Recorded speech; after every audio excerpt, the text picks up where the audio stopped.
On December 29, 1989, Japan's broad stock market index, the Nikkei 225, made an all-time high. No one really gave this a second thought. Japan had been making new highs day after day, month after month, and year after year ever since the end of World War II. They were leaders in automotives, electronics, transportation, gaming, and even entertainment. And this new high on December 29, 1989 was just a testament to Japan's economic miracle. Little did anyone know that this day would be painfully etched into Japan's history. In the years following 1989, the Nikkei 225 would fall a painful 61%. This was definitely a nasty crash, but nothing to be too concerned about. Similar crashes happened pretty much every decade as the index slowly grinded its way up, and with the dot-com bubble starting to heat up in America, it was only a matter of time until the Nikkei recovered. Over the next 10 years, the S&P 500 would boom over 400% as dot-com companies roared to new highs. But the Nikkei 225 didn't go anywhere. It just went sideways for a full decade. This too was largely shrugged off as natural stock market behavior. Surely, Japan would eventually break out of this sideways range and make new all-time highs, and they were right about that. The Nikkei did eventually break out, but not to the upside, but to the downside. The Nikkei 225 would crash another 62%, bringing the overall crash up to 80%. For the first time, it was abundantly clear that something was very wrong. This wasn't just a natural market correction, this was a generational crash similar to the Great Depression. Over the next 10 years, the Nikkei 225 would form a new stagnation range at the new lows before finally starting to trend up. And on February 22, 2024, after a painful 34 years, the Nikkei 225 finally made a new all-time high, not accounting for inflation. For perspective, the S&P 500 grew a whopping 16x during the same time period. To be fair though, America put in a similar 25-year-long correction after the Great Depression, and the only reason America recovered as quickly as it did was due to World War II. And we all know what happened to America afterwards. So could this be the beginning of a new Japanese economic miracle, or is Japan too far gone to ever boom again?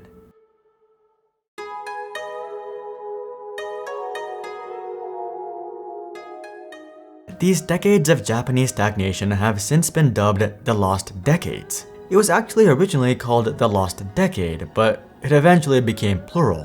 What even happened though? How did a country that was at the top of their game in all sorts of industries suddenly just stall out? You see, unlike the West where companies are largely owned by institutional investors as well as the public, in Japan, companies are actually largely owned by each other.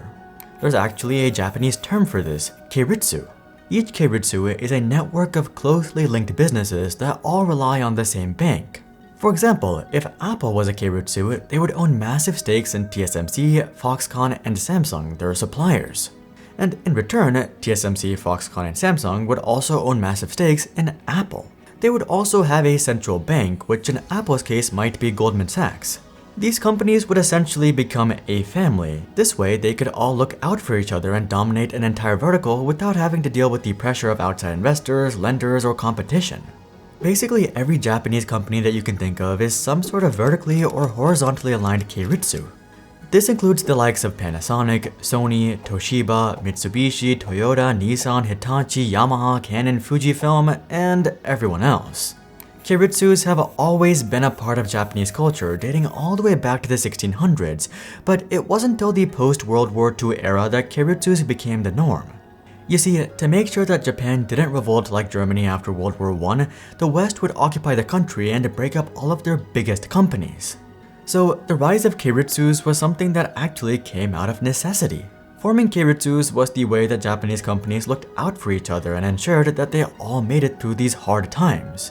It was also one of their biggest advantages against Western companies. While the West was constantly fighting with suppliers trying to get the lowest prices and the maximum efficiency possible, Japanese companies were able to unite with their suppliers and produce cheap, reliable goods unlike anyone else. But while keiritsus made Japan, they also led to Japan's biggest shortfall, which was a lack of accountability. Keiretsu companies were able to borrow as much money as they wanted whenever they needed. This is how these companies were able to make outsized bets and get to where they were in the first place. But outsized bets don't always work out. In fact, the more outsized bets you make, the more likely it is that it doesn't work. Japanese keiretsus would figure this out the hard way as they constantly took on more and more risk and debt. Also, it wasn't like the country was oblivious to this. Everyone knew what was happening, but no one cared.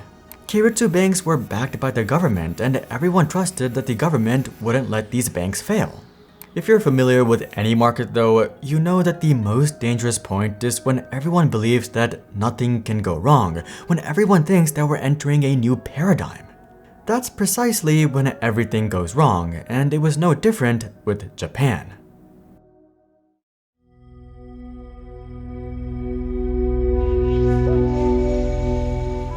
Honestly, there was no way that decades of high risk and high debt could end other than a massive deleveraging event like we saw, but the Japanese government very much made things worse, or better depending on how you look at it. Basically, the Japanese government would inadvertently rip off the band-aid. You see, in the late 1980s, the Japanese government started becoming concerned with how much debt was floating around and just how inflated asset prices were.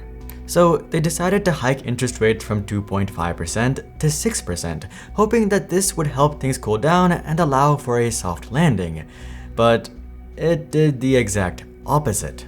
This interest rate hike was enough to push the entire country's financial system into insolvency. Several keiretsu banks, which were previously thought to be invincible, would suddenly start failing. Some of the biggest collapses included the Hokkaido Takushoku Bank, the Long-Term Credit Bank of Japan, and Nippon Credit Bank. And that brings us into the second factor behind Japan's lost decades, which was Japan's reaction to the crisis. Economists are usually quick to blame Japan for not taking quick action to restart the economy, but Japan did try. Japan cut interest rates to zero and engaged in a slew of public projects. What are economists criticizing then? Well, something that Japan was not willing to do was turn on the printing press and go all in on quantitative easing like America loves to do. Instead, Japan was really trying to push for an organic recovery, but as economists have pointed out, this simply prolonged the downtrend. You see, despite interest rates being at zero, consumers didn't start spending money. In fact, they did the exact opposite and started hoarding cash for two reasons. One, they were uncertain about the economy, and two, everything was becoming cheaper as Japan entered deflation, so holding cash was king. Also, you know those public projects that Japan started working on? Well, this simply made Japan the most indebted nation in the world in terms of debt to GDP. Also, I'm sure y'all are familiar with Japan's demographics problem. People in Japan tend not to have children, and they're not all that lenient when it comes to immigration either. So an aging and retiring population was only making things worse. And all of this was put into overdrive by the dot-com crash, which led to the Japanese markets taking an even bigger plunge. How did Japan eventually escape this abyss, you ask? Well, they would eventually resort to what the economists suggested: printing money. Starting in 2001, Japan's central bank would begin a quantitative easing program that lasted 5 years, and it was this program that finally turned things around for Japan. GDP growth was finally positive and exports would start growing once again.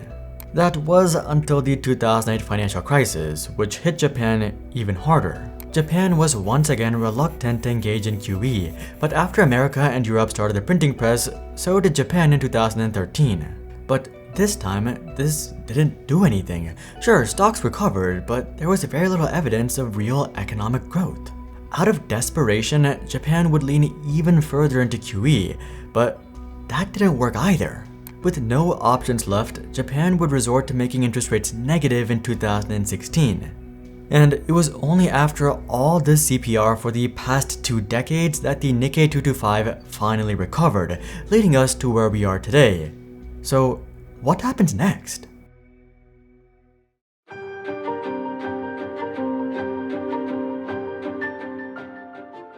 In response to the Nikkei 225 making new highs, Japan has done its first rate hike in 17 years, making interest rates positive once again. Does this mean that Japan is finally out of the woods and ready for a new economic boom? Well, probably not.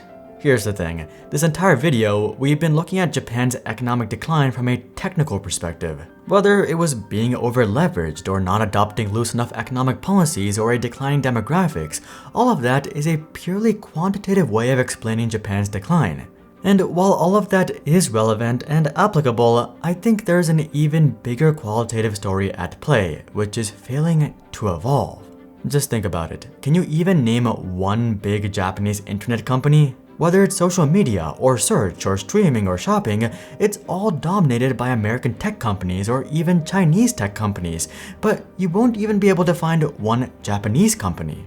This is rather ironic given that Japan has the fastest internet in the world, yet they never built any internet giants. They never built any smartphone or AI giants either. And it seems that their automakers are extremely reluctant to embrace EVs as well. In general, it seems that Japanese companies are extremely reluctant to branch away from what they're used to, probably due to culture and a lack of young people at these companies. And the problem is that what these companies are used to is slowly fading away from relevance in the modern world. And looking back, you could argue that this was always the case with Japan. They didn't invent cars or the electronics that they were known for, whether that's TVs or laptops or the Walkman.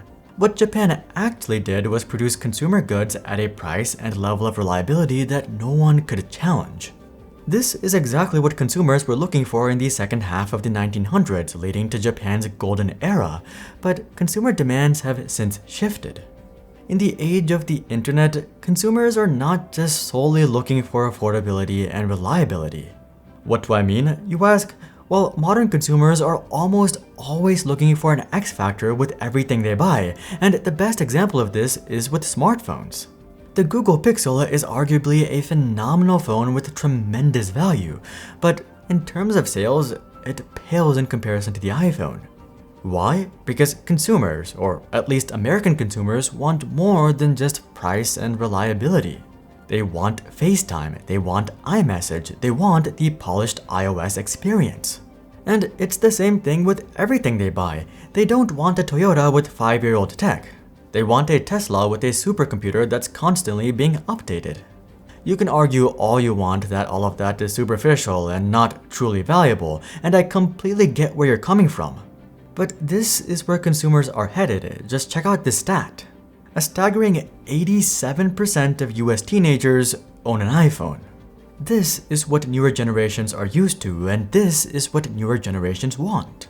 And unfortunately, this is an area in which Japanese companies have never excelled. And that's why it's likely that while Japan won't be going anywhere, they also won't be going anywhere.